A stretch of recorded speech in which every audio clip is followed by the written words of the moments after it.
नमस्कार, आप देख रहे हैं सी न्यूज भारत और मैं हूं आपके साथ ज्योति अरोड़ा। वक्त हो गया है न्यूज बुलेटिन का, तो आइए नजर डालते हैं इस वक्त की बड़ी खबरों पे। खबर मुल्ताई से है, जहां ब्लॉक के समस्त रोजगार सहायकों ने मुख्यमंत्री के नाम सामूहिक त्याग पत्र सौंपा है। मुल्ताई जनपद पंचायत की 69 ग्राम पंचायतों के समस्त रोजगार सहायकों ने मध्य प्रदेश शासन के मुख्यमंत्री शिवराज सिंह चौहान के नाम सामूहिक त्याग पत्र मुख्य कार्यपालक अधिकारी जनपद पंचायत मुल्ताई को सौंपा है। ब्लॉक रोजगार सहायक संघ अध्यक्ष लाल सिंह चौहान ने बताया कि हमारे द्वारा समय समय पर आए दिन शासन प्रशासन के दिशा निर्देशों का पालन किया जाता रहता है। अल्प मानदेय में भी हम लोग 24 घंटे काम करते हैं, जिसके चलते बैतूल जिले का नाम प्रदेश स्तर पर गौरवान्वित भी हुआ है। वर्तमान में मनरेगा योजना मांग आधारित नहीं होकर लक्ष्य आधारित तो होती जा रही है। शासन प्रशासन के द्वारा हम अल्प मानदेय 9,000 पाने वाले निचले पायदान के कर्मचारियों के साथ मानवीय व्यवहार नहीं किया जा रहा है। मेरा नाम लाल सिंह चौहान, ब्लॉक अध्यक्ष ग्राम रोजगार सहायक संघ मुल्ताई। किस बात को लेकर आपने आज सामूहिक रूप से इस्तीफा दिया है, बताएं। हमने आज मुख्य कार्यपालन अधिकारी जनपद पंचायत के द्वारा मुख्यमंत्री के नाम सामूहिक इस्तीफा प्रेषित किया है, जिसमें हमारी सबसे बड़ी समस्या अल्प मानदेय है। मात्र 9,000 रुपये में हम 24 घंटे पंचायत के सभी काम करते हैं, जिससे हमारा गुजारा नहीं हो पा रहा है, इसलिए हमने सामूहिक इस्तीफा दिया। आगे क्या मांगे और आपने? मांगे नहीं है, बस हमारा मानदेय बढ़ जाए, आपका प्रेशर थोड़ा कम हो जाए। नरेंद्र गड़ेकर, ग्राम रोजगार सहायक सर्रा। आज जो आपने सामूहिक इस्तीफा दिया है वो किसकी वजह बताएं? ग्राम पंचायत में हो रहा है कि 100 लेबर के मास्टर रोल जारी किया जाए, ऊपर से अत्यधिक दबाव होने के कारण, और खेतीबाड़ी में काम चल रहा है, लेबर उतने निकल नहीं पा रहे हैं। इस कारण से हम लोगों के ऊपर काफ़ी प्रेशर आ रहा है, और अगर छोटी मोटी गलतियां हो जा रही है उसके कारण से दबाव प्रेशर बन रहा है। इस कारण से हम लोगों का सामूहिक इस्तीफा। बैतूल से सी न्यूज संवाददाता दीपक सदार की रिपोर्ट। खबर देवरिया से है, जहां निषाद सुधार क्रांति पार्टी की बैठक में संस्थापक व राष्ट्रीय अध्यक्ष राम सहाय निषाद लक्ष्मीपुर शिव मंदिर के निषाद धर्मशाला में बैठक कर वीर एकलव्य कथा पुस्तक का विमोचन किया। इस पुस्तक का मुख्य उद्देश्य समाज में हो रहे अंधविश्वास, पाखंडवाद व बुराइयों से दूर करने के लिए बताया गया है।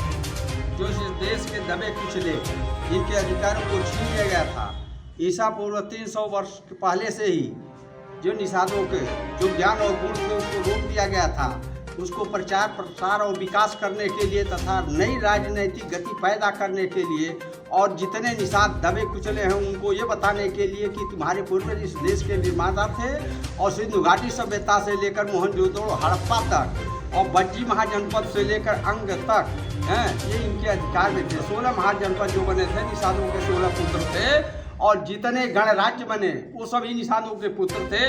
उन्हीं की सभ्यता को विश्व स्तर पर आज माना जा रहा है, और उन्हीं की सभ्यताओं का आज लेखन पुस्तकों में किया जा रहा है। NCERT की पुस्तक जो पढ़ाई जाती है, निषाद पुत्रों की शिक्षा, ज्ञान और गुण को ही शासन करने की जो पद्धति दी गई है, वो सभी पुस्तकों में मात्र निषाद सभ्यता को ही बताया गया है। निषाद कोई जाति नहीं है और निषाद कोई धर्म नहीं है।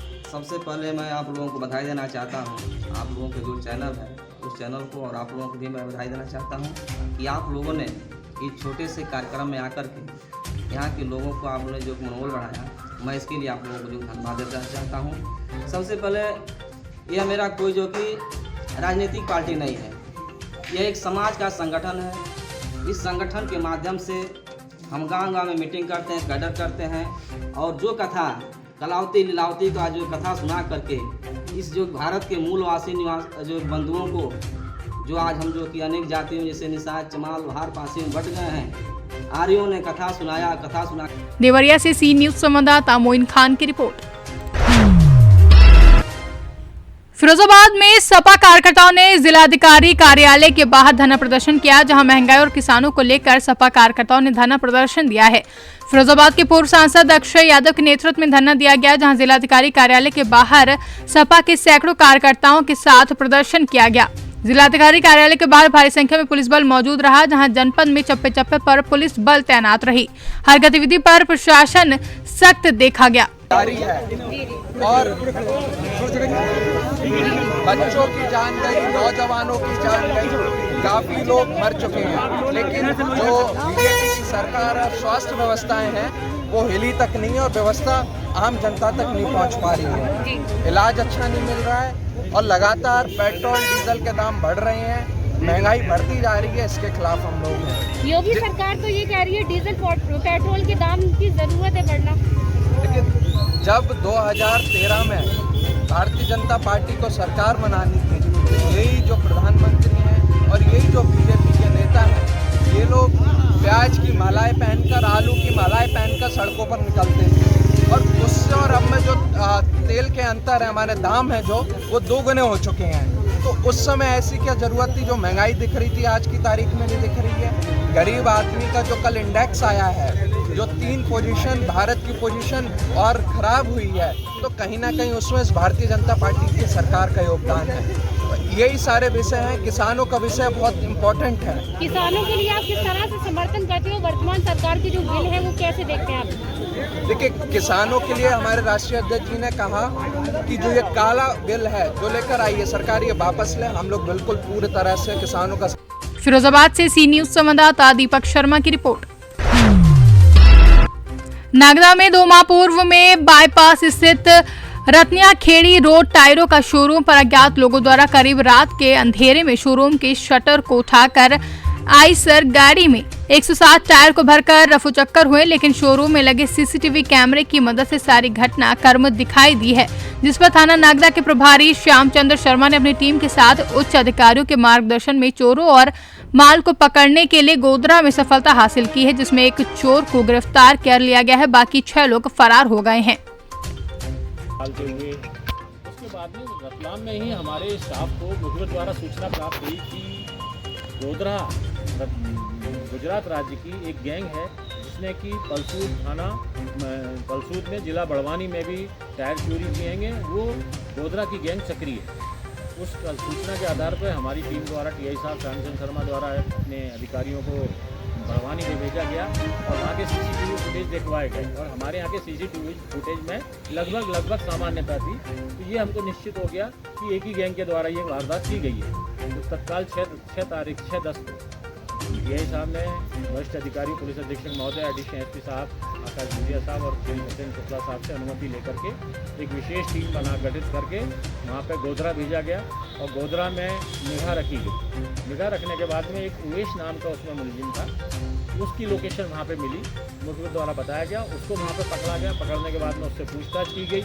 वहाँ की क्राइम ब्रांच गोधरा की भी टीम का सहयोग लिया गया था उस समय पकड़ने में। उज्जैन से सी न्यूज संवाददाता सुरेश जाटवा की रिपोर्ट। बहराइच नानपारा विकासखंड नवाबगंज के क्षेत्र में खेतों की लहलहाती धान की फसल देखकर किसानों का मन प्रसन्न था, लेकिन रविवार को अचानक हुई बारिश ने किसानों की खुशियों पर जैसे पानी फेर दिया हो। अन्नदाता कहे जाने वाले किसानों की लहलहाती फसल का बेमौसम बरसात ने बर्बाद कर दिया। किसान की स्थिति को खराब करने का पूरा प्रयास किया है, जिससे किसानों की खड़ी फसल पूरी तरह नष्ट हो गई है। बहराइच से सीनू संवाददाता नईम खान की रिपोर्ट। बहराइच के थाना दरगाह पुलिस को बड़ी कामयाबी हासिल हुई है। पुलिस ने चोरी के माल के साथ 3 अभियुक्तों को गिरफ्तार करने में सफलता हासिल की है। पुलिस ने आज चोरी की घटना का खुलासा किया है, जिसमें पलेरी बाग में एक किराने की दुकान में चोरी हुई थी, जिसमें 80,000 रुपये, 25 किलो सिक्के और 5 बंडल सिगरेट का और साथ ही साथ कुछ बिल उसमें चोरी किया गया था ताला तोड़ करके। दरगाह पुलिस ने आज उसका अनावरण किया है, जिसमें 3 व्यक्ति अशफाक, सुहेल और तज्जू नाम के और उनके साथ एक बाल अपचारी है, जिन चारों ने मिल करके ये चोरी की थी, जिसमें से 80,000 रुपये में से 65,000 रुपये की बरामदगी हुई है और 25 किलो जो सिक्का था वो भी रिकवर हुआ है। साथ ही साथ उसका जो 5 बंडल सिगरेट गया था वो भी रिकवर हुआ है। कुल मिला करके घटना का करीब 100% जो बरामदगी की गई है और इसके लिए पुलिस को कितने पुरस्कार भी। बहराइच से सीनू संवाददाता संतोष मिश्रा की रिपोर्ट। 16 अक्टूबर को लेह लद्दाख में सत्यम पाठक 30 डिग्री के तापमान की विषम परिस्थितियों में शहीद हो गए थे। सोमवार को शहीद का पार्थिव शरीर आर्मी के वाहन से गांव पहुंच गया था। शहीद हरदोई जिले के बेटी खुर्द गांव निवासी सैनिक सत्यम पाठक का पार्थिव शरीर उनके पैतृक आवास पर पहुंचा। सत्यम पाठक का पूरा गांव देशभक्ति के नारों से गूंज उठा। सुबह शहीद का पार्थिव शरीर जैसे ही घर पहुंचा, उनके परिवार पर दुखों का पहाड़ टूट गया। सत्यम पाठक की माता और पत्नी रामलली शव से लिपटकर बिलखने लगी। बिलग्राम मल्लावा विधानसभा के विधायक प्रतिनिधि नीरज, विद्यार्थी माधोगंज नगर पंचायत अध्यक्ष अनुराग मिश्रा, सपा प्रत्याशी सुभाष पाल और मेराज बिलग्रामी सलीम अंसारी आम आदमी पार्टी के प्रत्याशी ने परिजनों को ढांढस बताया। शहीद के अंतिम दर्शन के लिए लोगों की भीड़ उमड़ पड़ी। वहीं पूरा गांव देशभक्ति के नारों से गूंज उठा। शहीद के अंतिम संस्कार में बड़ी संख्या में लोग पहुंचे। इस दौरान जब तक सूरज चांद रहेगा, सत्यम पाठक तेरा नाम रहेगा सहित कई और देशभक्ति नारे लगाए गए। शहीद सत्यम पाठक लेह लद्दाख में तैनात थे। हरदोई से सीनू संवाददाता जितेंद्र कुमार की रिपोर्ट। सीतापुर जिले की लहलपुर तहसील के ब्लॉक सकरन के अंतर्गत आने वाली ग्राम सभा कल्ली में स्थित पूर्व माध्यमिक विद्यालय में 3 अध्यापक नियुक्त हैं, रामानुज कुमार अवस्थी, वंदना यादव और पुष्कर। लेकिन जब संवाददाता ने इसकी पड़ताल की तो विद्यालय में बच्चे उपस्थित थे, दोनों रसोइये भी उपस्थित थे, लेकिन अध्यापकों का कहीं अता पता नहीं था। इस पर संवाददाता ने बच्चों से बात की तो पता चला कि तीनों अध्यापक में से कोई भी आज सुबह से नहीं आए हैं। और जब रसोइया से मिड डे मील को लेकर बात की तो उसने बताया कि जब अध्यापक ही नहीं आए तो खाना कैसे बने। क्या नाम है तुम्हारा? सरोज। प्राथमिक विद्यालय पूर्व माध्यमिक विद्यालय कल्ली में पढ़ते हो? यहाँ पर आज कितने टीचर आए हुए हैं? 2 टीचर आए हैं? अभी आए नहीं। अभी नहीं आए? ये कभी आते नहीं आते? कितने दिन से नहीं आ रहे हैं टीचर ये? आज नहीं आए हैं? बेटा आज आए नहीं है? आज आए नहीं है? आज कोई टीचर। सीतापुर से सीनू संवाददाता राम गोपाल दीक्षित की रिपोर्ट। न्यूज बुलेटिन में फिलहाल के लिए इतना ही। देश दुनिया की तमाम बड़ी खबरों के लिए आप देखते रहिए सी न्यूज भारत।